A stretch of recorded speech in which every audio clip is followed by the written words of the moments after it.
April 15, 2023. The cameras were rolling, the microphones were live, police officers surrounded him on all sides. For decades, his name had been synonymous with fear. Witnesses disappeared, rivals were silenced, politicians knew him, criminals feared him. But in just 10 seconds, the man who had survived gang wars, police crackdowns, and countless criminal cases collapsed to the ground in front of the entire nation. How did one of India's most powerful mafia bosses meet such a shocking end? And was his death really the work of three young gunmen? Or was there something much bigger behind it? This is a story of Atiq Ahmed, the rise, the empire, and the mysterious downfall of a man who ruled through fear for more than 4 decades.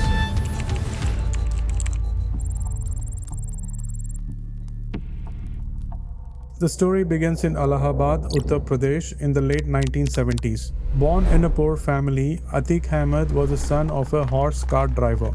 Education never interested him. He failed his 10th grade exams, but that didn't bother him. He wanted something else: power, money, respect. And he wanted all of it fast. His criminal journey began with small thefts, stealing coal from railway wagons and selling it on the black market.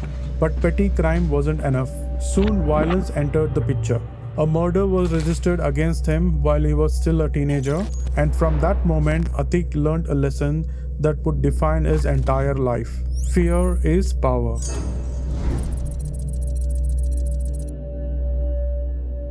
During the 1980s, Allahabad was already under the shadow of another feared gangster, Chand Baba.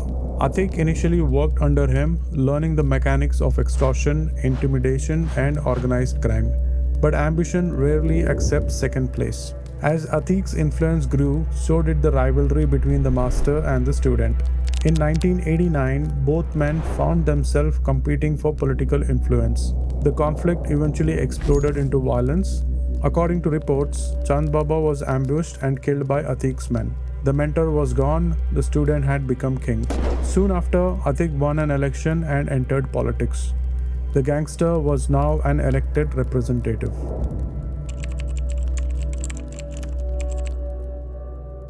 For Atiq, politics wasn't an escape from crime. It became a shield for it.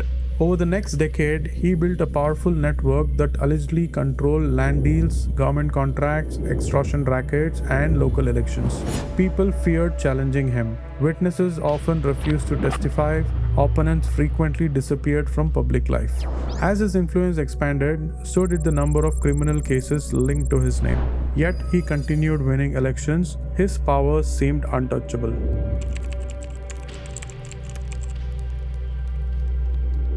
Everything changed in 2005. A young politician named Raju Pal defeated Atiq's brother in a crucial by-election. For many, it was seen as the first major challenge to Atiq's dominance. Months later, Raju Pal was gunned down in broad daylight. The assassination shocked the entire state. One eyewitness would later become extremely important in the case: Umesh Pal. For years, he continued pursuing justice despite enormous pressure. And that decision would eventually place a target on his back.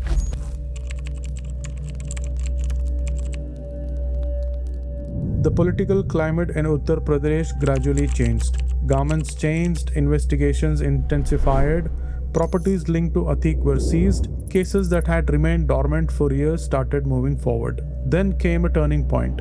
In 2019, the Supreme Court ordered his transfer from Uttar Pradesh to Sabarmati jail in Gujarat. For the first time in decades, his ability to control events from inside prison began to weaken. But it wasn't over yet.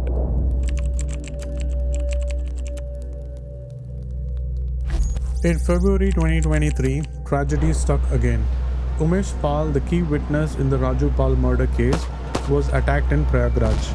The assault was captured on CCTV cameras. Explosives, gunfire, chaos. Umesh Pal and 2 police personnel were killed.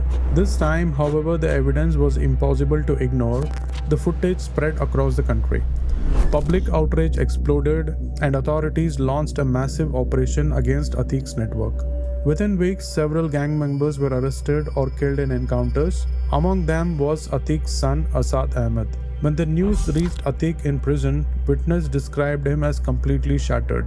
For perhaps the first time, the man who had terrorized others was experiencing helplessness himself.